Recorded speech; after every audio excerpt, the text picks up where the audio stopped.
Imam Besar Agung, Bapa yang Kekal.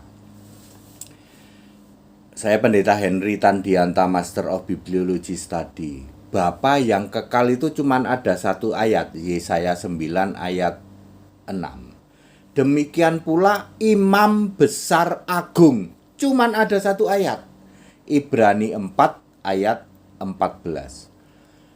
Ya, Imam Besar Agung, Bapa yang kekal itu. Yesaya 9 ayat 6 ya, seorang putra telah diberikan untuk kita. Ini pasti bicara Yesus ya. Namanya disebutkan orang penasehat ajaib ya. Allah yang perkasa atau Allah Azza ya. Allah yang perkasa itu Allah Azza ya. Bapa yang kekal, Raja Damai. Kenapa Bapa yang kekal hanya ada satu ayat ini? Bapa yang kekal di situ gelar untuk siapa? Seorang putra. Jadi waktu Yesus jadi manusia, dia disebut Bapa yang kekal. Itu gelar dia. Demikian pula nanti Imam Besar Agung di dalam Ibrani 4 ayat 14. Imam Besar Agung ini telah melintasi semua langit.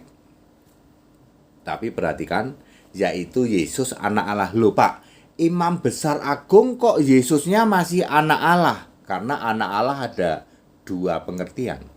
Anak Allah yang fisik manusia, itu disebut Yesus anak Allah. Lah anak Allah yang kedua, pengertian kedua yang tidak dipahami adalah anak Allah yang roh. Di dalam Wahyu 2 ayat 18, yaitu anak Allah yang matanya seperti nyala api, tubuhnya atau kakinya seperti tembaga membara. Itu anak Allah yang roh. Imam Besar Agung ini melintasi semua langit. Kata-katanya apa? Melintasi segala ya. Melintasi semua langit. Artinya Imam Besar Agung ini sudah melintasi langit ke-1 dan kedua miliknya bumi. Dia masuk di langit ketiga, artinya sudah surga. Imam Besar Agung ini abadi dong, abadi, sudah di surga, betul. Kata kuncinya melintasi semua langit. Kok masih disebut anak Allah? Ini bukan anak Allah waktu Yesus manusia, tapi anak Allah waktu Yesus sudah roh, yaitu anak Allah yang matanya seperti nyala api, kakinya seperti tembaga. Itu kalau tidak ada Wahyu 2 ayat 18. Coba sebentar ya, saya cek ya. Dan tuliskanlah kepada malaikat jemaat di Tiatira, inilah firman anak Allah yang matanya bagaikan nyala api dan kakinya bagaikan tembaga. Jadi ini Yesus roh. Jadi Imam Besar Agung itu harus Yesus sudah roh. Itulah yang disebut Bapa yang kekal. Makanya Bapa yang kekal tidak ada lagi di tempat lain kecuali ya satu ayat itu. Ya. Bapa yang kekal terjadi itu gelar untuk Yesus manusia, terus nanti jadi Imam Agung, Imam Besar Agung ya. Di dalam Ibrani 4 ayat 14 ya. Benar ya, Ibrani 4 ayat 14. Jadi kekal dong, kekal. Imam Besar Agung itu kekal, betul. Terus sebagai apa sih Pak? Ya sebagai anak domba itu loh. Ya. Ya. Pusing Pak. Lah iya wong kamu belajar teologi ya. Dari dulu enggak. Segera buang itu teologi itu, belajar Alkitab sama HTD gratis. Mudah sekali memahami seperti ini. Kalau kamu enggak mau buang ya sampai kapan ya enggak akan ngerti. Bapa yang kekal, Imam Besar Agung, lah jelas gitu kok, melintasi semua langit. Artinya langit ke-1, langit ke-2, langit ke-3 sudah di surga. Artinya sudah kekal. Siapakah dia? Yesus. Yesus Tuhan, betul. Yesus Tuhan itu sekarang apa? Anak domba gitu kok. Ya, sekarang sedang berkarya ya. Masih pusing Pak, nggak paham ya, makanya itu buang itu buku-buku teologi itu.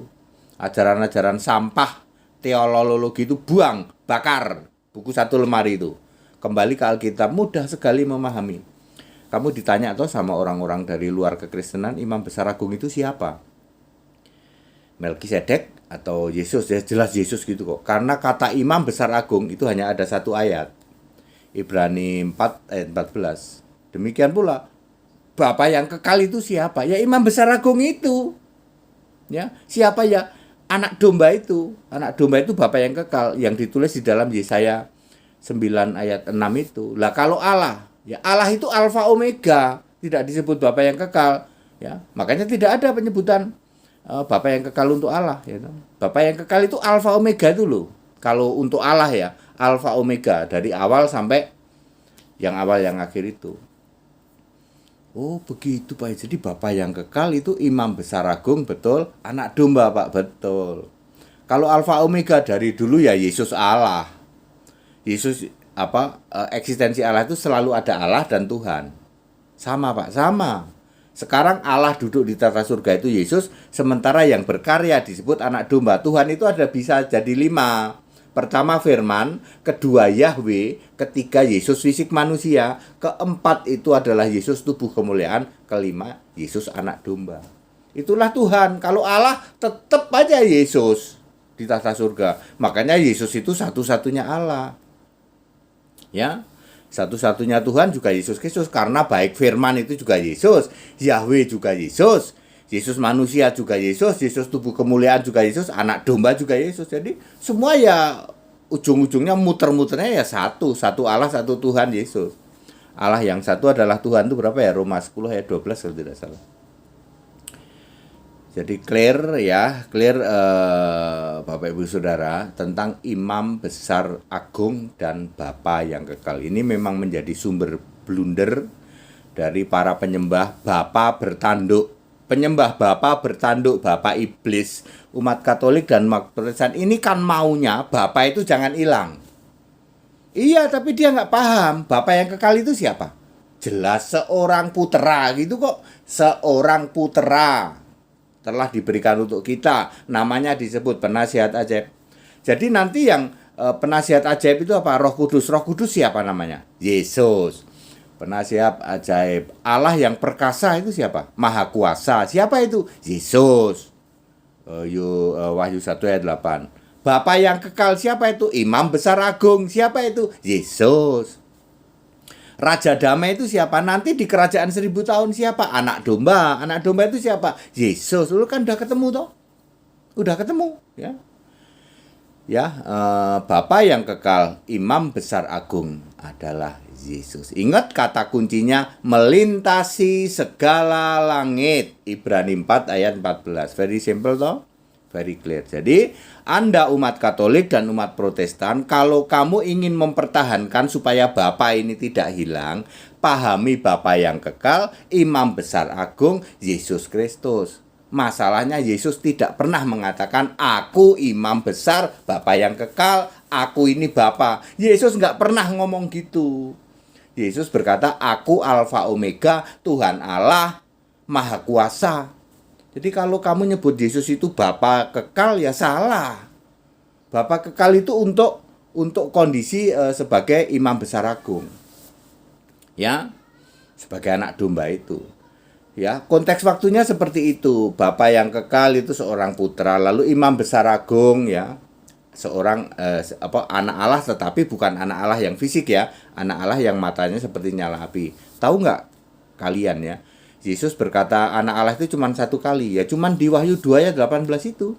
Kalau waktu hidup jadi manusia dia berkata anak manusia, nggak pernah ngomong anak Allah. Orang lain menyebut anak Allah, orang lain.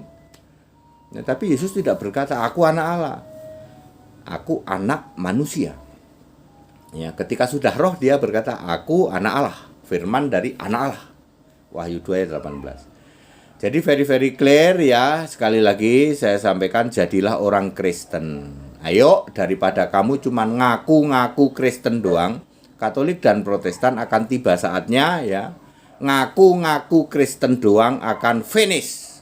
Lalu turunanmu nanti akan menjadi musuhnya anak domba di dalam perang Harmagedon ya.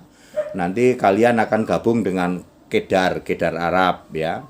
Jadi yang gabung itu nanti Katolik, Protestan, nabi palsu, Mesias palsu, guru-guru palsu, antikris, 666 itu dan Babel besar ya.